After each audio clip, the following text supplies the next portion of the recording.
로마서 13장 11절부터 14절까지 말씀을 우리 다 같이 합독하시겠습니다.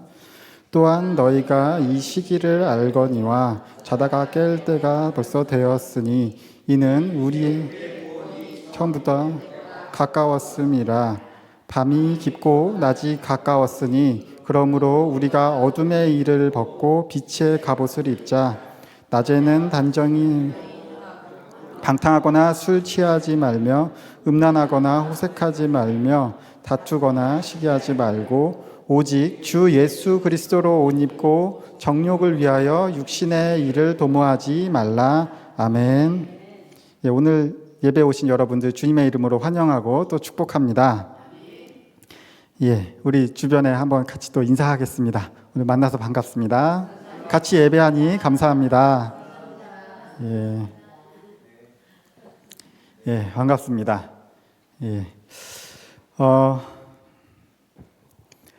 대학을 나왔으나 취업할 데가 없다. 지식인의 위기다. 제가 어디서 발췌한 글인데 언제 쓰여진 글일까요? 언제 쓰여진 글인 것 같으세요? 최근에 1931년도에 어떤 지식인이 쓴 글입니다. 한 지식인이 위기의 시대다 이렇게 이야기하고 있었습니다. 그런데 지금 그 얘기를 해도 하나도 이상하지 않죠. 제가 대학을 다니던 한 20여 년 전 정도의 시기에 그때 저희 대학교 수업 중에 졸업한 선배들이 와서 이제 이렇게 강의를 해주는 시간, 그런 수업이 하나 있었습니다. 아주 개꿀 수업이었습니다. 왜냐하면 앉아서 선배들이 하는 얘기를 듣고만 있으면 학점을 주는 수업이었기 때문에 매우 감사한 수업이었죠. 그런데 한 선배가 이제 그런 이야기를 하더라고요. 이제 그 선배는 이제 대기업에 취업해서 일하고 있었는데, 요즘에 자기가 이제 그 이력서를 받아보면, 자기는 취직 못했을 것 같아요. 자기가 요즘에 취직하려고 그랬으면. 애들이 스펙이 너무 좋대요. 그런데도 자리가 없어서 난리라는 거예요. 자기 같았으면 요즘 가서 취직 못했겠다. 그런데 그게 언제적 일이에요? 벌써 20년 전 일이고, 그렇게 거슬러 흘러 올라가다 보니 1931년도에도 일할 데가 없다. 지식인이 내가 대학을 나왔는데 일할 데가 없다. 우리나라에 닥쳤던 위기 하면 뭐가 생각나세요, 여러분? IMF 진짜 대표적이죠. 제가 어렸을 때였는데 우리 그러니까 이후배 목사님이 신월교회에서 금포교회로 김포로 이사 오던 그 시절, 딱 그때가 IMF 때 맞죠?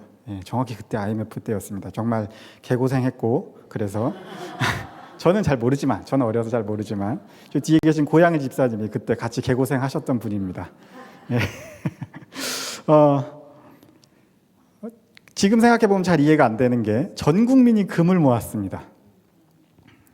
금값이 한 돈에 그때 1998년도에 얼마였는지 혹시 기억나십니까? 4만 원, 5만 원. 기억하시네요. 4만 원에서 5만 원 정도 했습니다. 그때.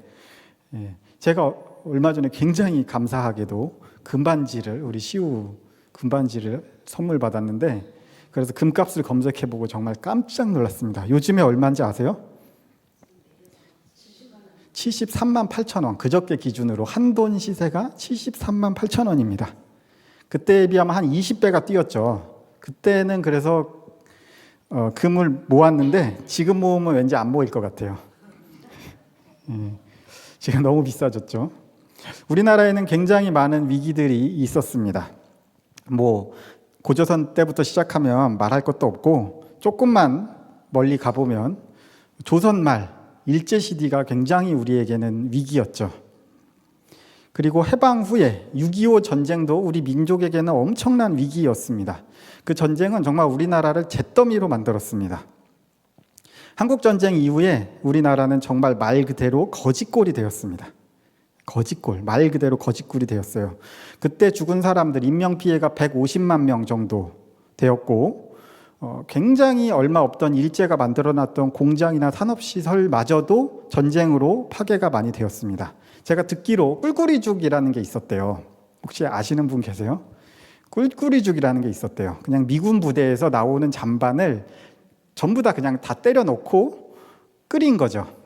어저께 잔반이니까 상하지는 않았고 끓이니까 이제 괜찮은 거죠. 그런데 그 꿀꿀이죽이라는 게 당시 사람들이 먹을 수 있었던 최고의 영양식이었다고 합니다. 그 안에는 그래도 고기도 있고 소세지도 있고 야채도 들어가고 최고의 영양식이 그 꿀꿀이죽이었다고 합니다. 혹시 여기서 드셔보신 분은 없어요? 그렇죠. 그게 부대찌개가 된 거죠. 예. 근데 그때는 그렇게 위생적으로 만든 게 아니고 그냥 잔반 통에서 다 갖고 와서 다 때려 넣었던 거죠.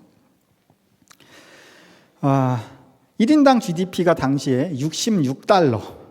66달러. 지금 엄청나게 비싼 환율로 해도 한 10만 원 정도? 1년에 사람들이 버는 평균 소득이 그 정도 됐다는 거죠. 1년 동안 버는 돈이. 지금 우리나라 GDP 혹시 아세요? 작년 공식적인 우리나라 1인당 GDP가 36,624달러입니다. 네. 제 어렸을 때 기억에도 10,000달러 넘어간다라고 굉장히 좋아했던 기억이 나거든요. 제가 굉장히 어렸을 때. 근데 어느덧 36,000달러가 넘었습니다. 그런데 한국전쟁 이후에는 불과 66달러였다고 합니다. 정부 예산의 4분의 1은 미국의 원조였습니다. 그러니까 미국의 원조 없이는 아예 나라가 돌아가지 않는 상황이었죠. 농업 인구가 68%였고 공업 비중이 2.7%였어요. 우리나라가 일본 덕분에 이제 산업화가 많이 되었다라는 주장이 있는데 당시 남한의 상업화 비중이 2.7%였다는 것을 보면 아닌 것 같죠. 예, 일본 덕분에 상업화가 됐으면 공업화 기준이 2.7%는 아니었겠죠. 그래도 한 20-30%는 됐어야죠. 그러니까 그 말은 아닌 것 같아요. 우리나라를 산업화시켜 주었다는 말은 맞지 않는 말인 것 같습니다. 일본이 우리나라에 물론 공장을 세우지 않은 건 아닌데 주로 북한에 많이 세웠어요. 주로 그 혜택은 북한이 우리보다는 더 많이 받습니다. 북한에는 아무래도 광물 자원이 굉장히 많았고 중구에도 또 가까우니까 병참 기지로 쓰기가 좋았죠. 그러니까 남한보다는 북한 쪽에 수력발전소도 지어주고 비료 공장도 있었고 뭐 제철소도 있었고 그랬다고 해요. 그러니까 굉장히 유일하죠. 우리나라는 제철소 포항제철 짓느라고 얼마나 고생을 했습니까? 돈이 없어가지고 해외 돈 꾸러 다니고 그것도 안 돼서 국민들 팔아가지고 그 베트남도 가고 독일도 보내고 이래가지고 그 돈으로 포항제철 간신히 짓고 그랬거든요. 근데 이미 북한에는 제철소가 그 당시에 있었던 것이죠. 그러니까 독일이나 일본은 그리고 똑같이 전쟁으로 폐허가 됐지만 우리나라랑은 다른 게 있어요. 거기도 뭐 라인강의 기적이니 엄청난 경제 발전을 똑같이 이루었지만 우리나라랑 다른 게 뭐겠어요? 독일이나 일본은 이미 선진국이었고 이미 기술을 가지고 있었고 이미 전쟁을 치렀기 때문에 전쟁이라는 건 늘 과학기술을 발전시키거든요. 지금도 그래요. 모든 과학기술의 시작은 전쟁 기술입니다. 전투기 만들고 로켓 만들고 미사일 만들고 그러다가 생긴 기술들이 이제 민간에 퍼지는 경우가 거의 대부분이잖아요. 그러니까 그들은 이미 기술이 있는 상태에서 시작했기 때문에 그들이 엄청나게 발전한 것과 우리가 엄청나게 발전한 것은 사실 출발점이 완전히 다릅니다. 이건 정말 굉장히 우리가 자부심을 가져도 될 만한 이야기예요. 전 세계에서 유일합니다. 원조를 받던 나라가 원조를 하는 나라로 바뀐 거는 우리나라뿐이 없습니다. 아주 유일하죠. 일제해방과 전쟁 이후에 대한민국은 그렇게 굉장히 어려운 상황이었습니다. 그래서 우리나라가 도대체 어떻게 발전을 했냐? 우리나라는 특정 기업에 특혜를 주는 방식으로 발전했습니다. 특정 기업을 선정해서 그 돈을 빌려주고 저리로 돈을 빌려주고 기술을 몰아줬습니다. 나라에서. 처음에 이제 경공업으로 보통 시작을 하죠. 모직물, 면직물 이런 것을 만드는데 아무래도 우리나라 제품이 후지죠. 기술도 없고 기계도 없기 때문에 후져요. 그러면 외국에서 들어오는 제품을 막아야 우리나라 제품이 팔리잖아요. 그러니까 관세를 엄청나게 때립니다. 지금 미국에서 관세를 엄청나게 때리려고 하고 있죠. 때리고 있죠, 실제로. 관세를 엄청나게 때려요. 일단 그래서 외국산을 막 씁니다. 그리고 기술을 쌓아가게 하면서 국내 업체들끼리, 국내 기업들끼리 경쟁을 시키는 거죠. 그렇게 해서 선정되고 살아남은 기업들이 뭐예요? 삼성, 뭐 그때 당시 럭키금성, 뭐 현대, 뭐 그런 기업들이죠. 그 기업들이 지금 커서 대기업들이 되고, 그 와중에 뭐 중간중간 대우 같은 기업들은 망하기도 하고, 그러니까 경쟁이 없었던 건 아닙니다. 국내 안에서는 굉장히 치열한 경쟁이 있었지만 적어도 외국의 기업은 철저하게 막아주는 식으로 발전을 했습니다. 그럼 뭐 우리가 그런 식으로 기술을 발전시켜 나간다고 해서 외국 기업들은 또 가만히 있습니까? 그들도 마찬가지로 계속 기술이 발전하죠. 그러니까 기술을 따라가기가 사실은 굉장히 힘듭니다. 그래서 우리 기억에, 제 기억에도 90년대까지만 해도 일제다, 미제다 그러면은 엄청 좋은 거였죠. 저 어렸을 때 그 카세트 테이프 플레이어 아시죠? 테이프 플레이어, 워크맨 이런 것도 일제다 그러면은 그냥, 그리고 한국에서 만든 거 뭐 삼성 뭐 이런 데서 만든 거는 거의 싸구려 그런 거였어요. 그러니까 비싸죠. 그것은 비싸고. 그러니까 기술은 분명히 떨어지는 건 맞아요. 그런데 우리나라에서만 팔아갖고 우리가 먹고 살 수 없잖아요. 그러니까 이제 해외에 수출을 해야죠. 기술이 떨어지는데 어떻게 수출을 합니까? 기술이 떨어지면 싸게 팔아야죠, 이제. 그래서 어떻게 싸게 팝니까? 일단 인건비를 낮추죠. 어떻게 인건비를 낮추냐면 쌀값을 굉장히 낮게 책정시킵니다. 정부가 의도적으로. 그러니까 먹고는 살게 해주는 거예요. 돈을 못 벌어도. 그렇게 해서 인건비를 낮추고, 두 번째는 적자를 보면서 수출을 하는 거예요. 수출을 하는데 10만 원 가지고 제품을 만들었으면 8만 원에 수출을 합니다. 그러면 외국 제품은 30만 원, 40만 원이고 우리나라 제품은 8만 원이니까 제품이 후져도 사겠죠. 그래도 삽니다. 워낙 싸니까. 그러면 그 나머지 2만 원은 어디서 메꿉니까? 어디서 메꿔요? 우리나라에서 이제 14만 원에 파는 겁니다. 그럼 2만 원 남죠, 최종적으로. 우리나라에서는 비싸게 팔고 외국에서는 싸게 팔아서. 이게 그렇게까지 오래된 일이 아니에요. 현대차가 지금은 굉장히 잘 나가거든요. 지금은 거의 도요타와 맞짱 뜰 정도로 굉장히 현대차 굉장히 잘 나갑니다. 지금 외국에서, 유럽에서, 미국에서 잘 팔리는데, 불과 한 10년, 15년 전만 해도 현대차는 미국에서 거의 안 쳐주는 차였어요. 그 마크가, 현대 마크를 보시면 교묘하게 혼다와 비슷하다는 사실을 알 수 있습니다. 그래서 미국 사람들이 그것 때문에 많이 헷갈렸어요. 현대차를 보고 마크를 보고 혼다차인 줄 알고 구매했다. 왜 이렇게 싸? 그러면서 샀더니 나중에 알고 봤더니 현대차야. 진짜로 그런 약간 우스갯소리? 그러니까 미국에 실제로 있는 농담이었어요. 그만큼 혼다하고는 뭐 번접할 수 없는. 그런데 지금 뭐 혼다는 차가 팔리나요? 뭐 거의 뭐 현대하고는 견줄 수 없을 만큼 현대가 성장했거든요. 아무튼 현대도 불과 10년 전, 15년 전 시절만 해도 그렇게 국내에서는 차를 비싸게 팔고 해외에서는 싸게 팔았어요. 제가 아이폰이 처음 우리나라에 들어왔을 때 아이폰 3GS라는 모델이 들어왔고, 그 다음에 제가 아이폰 4라는 모델을 처음으로 샀는데, 그 당시에 이제 아이폰이 국내에 들어오는 것을 보고 삼성이 깜짝 놀라서 스마트폰을 만들기 시작합니다. 그게 지금 여러분들 우리가 많이 사용하는 갤럭시라는 스마트폰이죠. 그 당시에 한 16년 정도 전이거든요. 아이폰 3GS 들어온 게 2009년도였다고 해요. 그 당시 갤럭시의 품질이라는 것은 정말 처참했습니다. 갤럭시 만들기 바로 전에 옴니아라는 제품이 있었어요. 혹시 아시나요? 그 옴니아라는 제품이 있었는데, 그 제품은 정말 돈 받고 나를 줘도 못 쓸 정도로 처참한 수준의 제품이었어요. 쓰레기라는 별명이 붙어서 팔던 거였고, 옴니아가 그렇게 처참하게 실패하고 나서 이제 갤럭시를 다시 브랜드를 바꿔서 내는 거거든요. 그때 당시에 2009년에 아이폰이 들러오고 갤럭시를 만들기 시작하고, 그리고 제가 2013년 정도에 이제 미국에 있었는데, 그때 삼성 갤럭시 광고를 대문짝만하게 지하철마다 하는데 뭐라고 광고를 하냐? 1+1. 1+1으로 우리는 휴대폰을 줍니다. 이렇게 파는 거예요. 그러니까 이게 뭐예요? 이거 뭐 거의 그냥 거저 주겠다. 들어가는 원가 생각 안 하고 주겠다는 거죠. 그러나 그 당시에도 우리나라에서 갤럭시는 굉장히 비쌌습니다.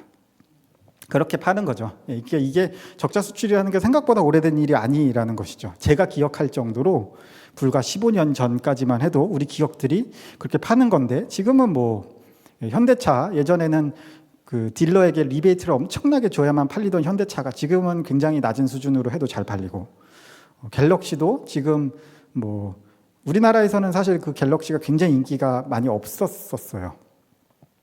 그래서 아재폰이다, 이건 아저씨들이 쓰는 폰이다, 막 그렇게 했는데, 최근에 이제 설문조사하고 봤더니 놀랍게도 20대들이 갤럭시를 많이 쓰기 시작하는 거예요. 굉장히 놀랍게도. 오히려 40대에서 아이폰 사용 비중이 늘어나고 20대들에서는 갤럭시 사용 비중이 늘어나고, 폰을 바꾸면 나는 갤럭시로 바꾸겠다라는 사람들이 점점 늘어나고 있는 그런, 그만큼 우리나라 또 반도체 잘 팔고 있잖아요. 아무튼 그렇습니다. 예. 그렇게 팔았다는 것이죠. 예전에 불과 15년 전, 20년 전만 해도 그렇게 팔고 있었다는 것이죠. 그렇게 해서 발전한 겁니다. 요즘에는 어떻습니까? 요즘에 최고의 화두가 뭔지 아십니까, 여러분? 아유, 역시 권사님 정말 스마트하십니다. 지금 시대의 최고의 화두는 AI와 로봇입니다. 예. 소프트웨어의 AI, 그리고 그것을 뭔가 구현해줄 하드웨어가 또 필요하잖아요. 로봇이나 스마트폰, 특히 로봇, AI와 로봇이 굉장한 이 미래의 어떤 산업을 우리가 뚫고 갈 혁명이다. 여기다 목숨을 걸어야 된다. 지금 그러고 있고, 세계 그 굴지의 대기업들, 주로 빅테크들이죠. 구글이나 마이크로소프트, 메타 뭐 이런 기업들은 1년에 수십조 원씩 쏟아붓습니다. 돈을 이 AI 만들어내는데. 그런데 우리나라는 지금 어때요? AI는커녕 그 AI를 만드는데 꼭 필요한 GPU조차도 없어요. 그래서 얼마 전에 정부가 뭐 26만 장을 사니 어쩌니 하고 있지만, 지금까지는 또 마찬가지로 처참한 수준입니다. AI라는 게. 돈이 굉장히 많이 들어가거든요. AI를 개발하는 게.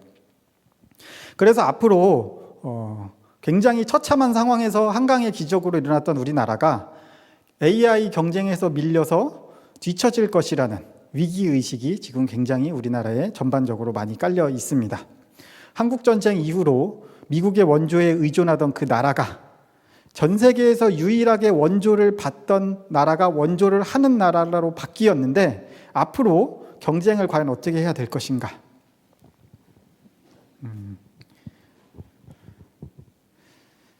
굉장히 어려운 시대가 되고 있습니다. 예. 또 지금 현재 우리나라 제조업이 굉장히 힘들어요. 지금 우리나라 공장들이 다 죽어나가고 있습니다. 왜냐하면 중국이 엄청나게 싼 값에 물건을 대방출하고 있거든요. 저만 해도 뭔가 물건을 사고 싶으면 알리익스프레스부터 뒤져봅니다. 뭐 배송이 한 일주일 걸려도 굉장히 싸거든요. 중국에서 만든 볼트가 300원이다. 그러면 우리나라에서 만든 건 한 3,000원 한다고 해요. 그러니까 우리나라에서 공장이 뭐 나만 나겠습니까? 저 같아도 중국에서 사다 쓰지 10배나 되는 돈을 주고 사고 쓰겠냐고요. 그래서 지금 우리나라 제조업이 거의 지금 멸망의 수준이라고 합니다. 아까 일제시대 글을 보니까 뭐래요? 취업을 할 데가 없다. 지식인의 위기다. 그런데 아까 여러분들도 얘기하셨죠. 지금 이 말을 현재 해도 전혀 어색함이 없습니다. 우리나라는 대학 나온 비중이 굉장히 높죠. 어떻게 보면 좀 쓸데없이 고학력자가 많습니다. 지식인이고 고학력자이고 젊은이인데 요즘에 취직이 안 됩니다. 석사, 박사 해도 취직이 안 돼요. 놀고 있는 청년들이 수두룩합니다. 제 아는 친구도 한 명 석사하고 반도체로 석사하고도 취직이 안 돼서 지금 전전긍긍하고 있는 친구가 있고, 지금 젊은이들이 굉장히 취직을 안 됩니다. 우리나라가 지금까지 굉장히 잘 성장해 왔던 이유가 뭐예요? 자유무역이죠. 특히 중국이 개혁개방을 시작하면서 우리나라가 중국에서 물건을 사와서 우리나라에서 만들어서 팔고, 또 중국의 큰 시장, 화장품이나 뭐 이런 거를 열심히 팔아서 우리나라가 굉장히 지금 3만 불이 넘는 시대가 됐는데, 지금 미국과 중국이 싸우기 시작하면서 자유무역이 점점 더 막히고 있습니다. 미국도 관세를 높이고 있고, 중국은 막 마음에 안 들면 수출을 통제해버리고, 그러면서 자기는 엄청나게 싸게 물건들을 팔고, 지금 그래서 철강 뭐 이런 것도 거의 우리나라는 죽을 지경이고, 뭐 석유화학 이런 것도 지금 우리나라가 망하기 직전이라고 하고, 굉장히 어려운 이야기들이 많이 들립니다. 예전에 했던 그 적자 수출을 생각해 보면 사실은 지금 중국이 하고 있는 것입니다.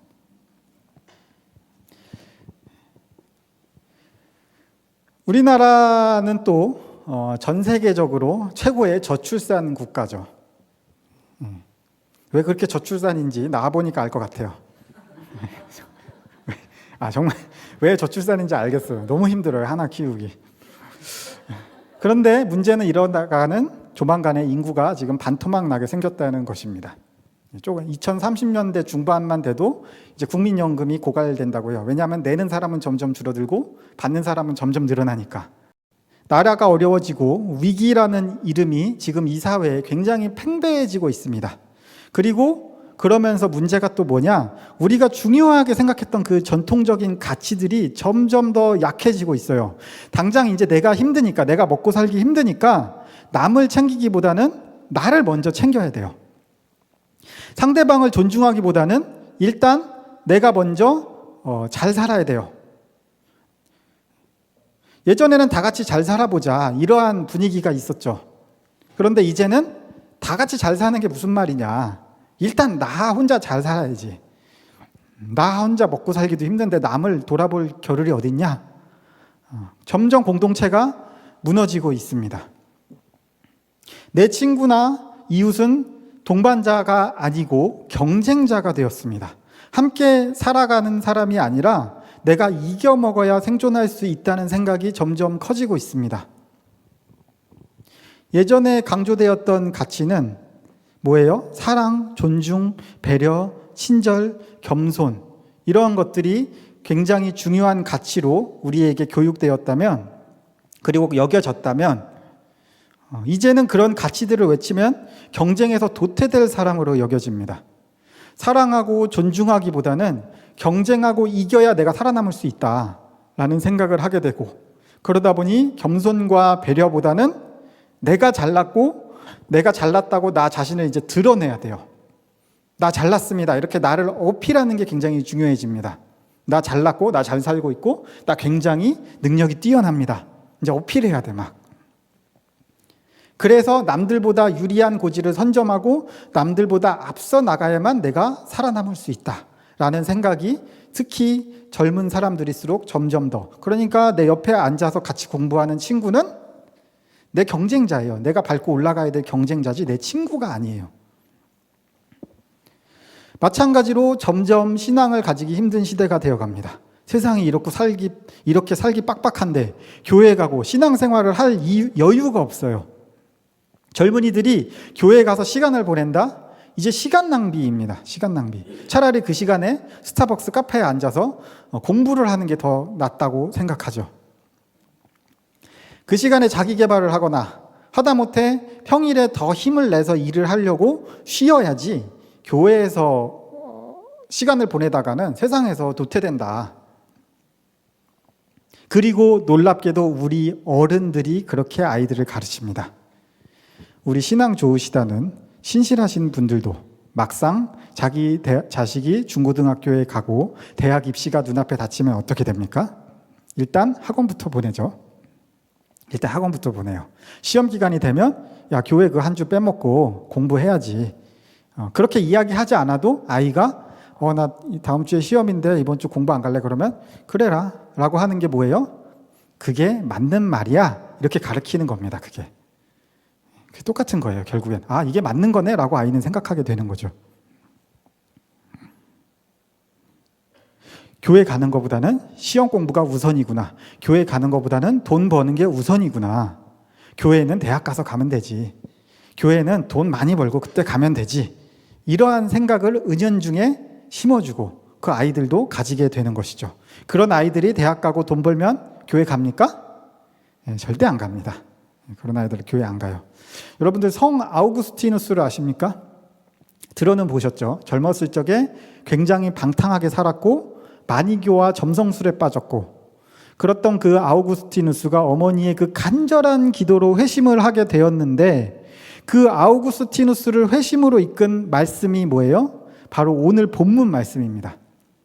오늘 본문 말씀. 우리 11절을 다시 같이 한번 읽어보겠습니다. 11절입니다. 시작. 또한 너희가 이 시기를 알거니와 자다가 깰 때가 되었으니 이는 우리의 구원이 처음 믿을 때보다 가까웠음이라. 너희가 이 시기를 아는데 어떤 시기래요? 이제 자다가, 여러분들도 자다가 깰 시기입니다. 예, 눈 뜨셨습니까? 예, 이제 자다가 깰 시기입니다. 왜 자다가 깰 시가 되었느냐? 바로 그 다음에 나옵니다. 구원이 가까웠다. 구원이 가까웠다는 것입니다. 구원이 가까웠다는 게 무슨 이야기예요? 예수님의 재림의 시간이 다가오고 있다는 것입니다. 말세라는 것이죠. 여러분, 말세의 힘을 느끼십니까? 원래 고대로부터 말세다, 말세다라는 말은 늘 있었습니다. 고대 그리스에서부터 또 예전 조선시대나 글을 이런 거 보면, 고려시대 이런 글을 보면 요즘 젊은 것들은 틀렸어. 말세야. 예. 그런데 지금은 어떻습니까? 세상이 점점 더 악해지고 점점 더 살기 어려워지니까 사람들은 점점 더 이기적이 되어갑니다. 우리의 전통적인 가치, 사랑, 믿음, 공동체, 나눔, 겸손 이러한 가치들은 점점 더 뒤로 밀려나고 있고 나를 더 늘어내고 드러내고 경쟁해서 이기고 함께 가기보다는 내가 더 높이 올라가야 되고 이렇게 사람들의 가치가 점점 변화합니다. 늘 말세다 말세다 하는데 저는 요즘에 진짜 말세인가? 라는 생각이 들어요. 일단 기후가 점점 인간이 살기 힘든 기후가 되고 있어요. 우리나라도 보면 요즘에 날씨가 굉장히 다르죠. 불과 한 3, 4년 전하고도 다른 것 같아요. 그죠? 예, 해마다 정말 오늘 여름이 왜 이러지? 올 겨울은 왜 이러지? 막 이래요. 이제 올해 장마도 없었죠. 그러다가 가을쯤 되니까 갑자기 비가 엄청나게 많이 와요. 장마인가 싶을 정도로 막 일주일 내내 비가 오고, 여름에는 동남아처럼 막 소나기, 스콜이 막 내렸다 안 내렸다 내렸다 안 내렸다 계속 그러고 점점 동남아화 돼가는 것 같죠. 여름 날씨가. 겨울은 또 더 추워지고. 원래 우리나라는 사계절이 뚜렷해서 기후 변화를 사람들이 잘 못 느낀대요.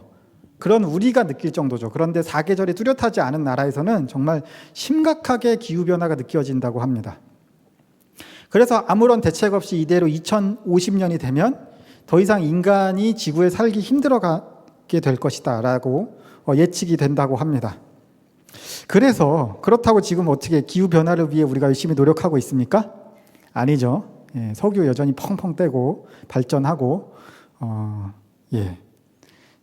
전기차 이런 게 각광받다가 요즘에 오히려 더 안 사고 뭐 그런 친환경 에너지 하다가 요즘에 오히려 더 또 먹고 살기 힘들어지니까 야, 그 친환경이 무슨 말이야 지금 당장 먹고 살기 힘든데 이러면서 신경 안 쓰고 있는 분위기고 추세죠. 그래서 기후 때문에 인간이 멸종하기 전에 예수님이 오시겠구나 라는 생각이 들더라고요. 적어도 그전에는 오시겠지. 아무리 인간 기준에서 안 온다 해도 뭐 인간이 멸종한 다음에 오시겠어요?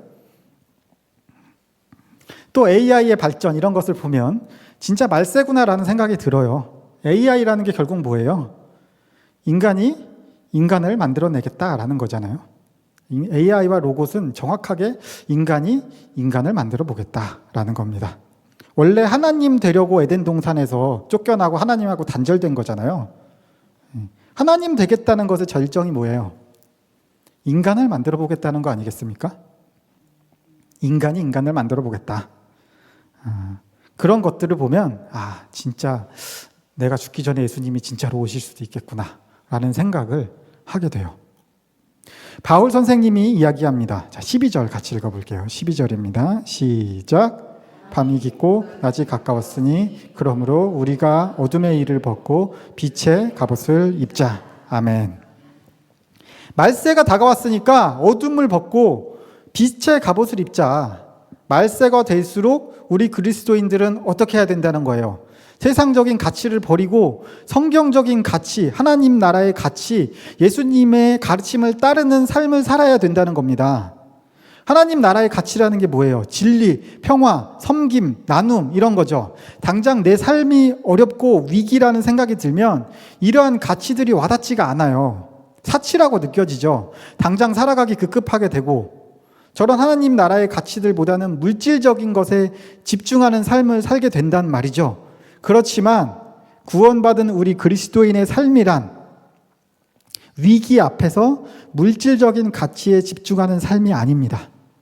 하나님과 교제하면서 복을 누리는 삶, 하나님 안에서 형제자매된 우리 성도들이 서로 섬기는 삶, 그리고 복음을 전하는 삶, 이것이 바로 그리스도인의 삶입니다.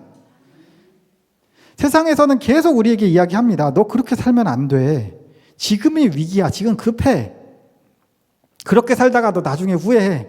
나중에 너 노후에 어떻게 살려고 그래. 그러나 여러분 그렇지 않습니다.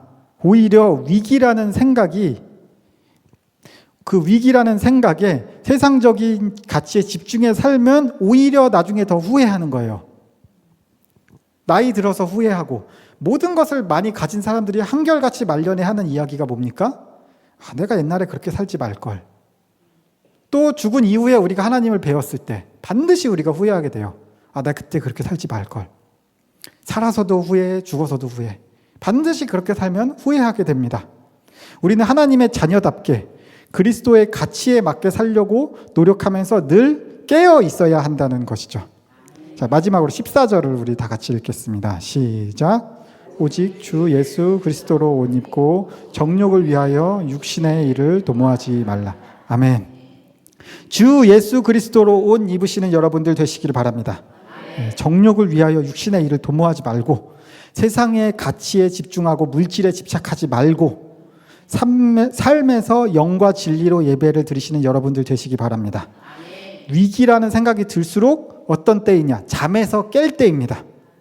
나처럼 행동해야 될 때입니다. 그리고 오직 예수 그리스도로 옷 입으시는 그런 여러분들 되시기를 주님의 이름으로 기원합니다.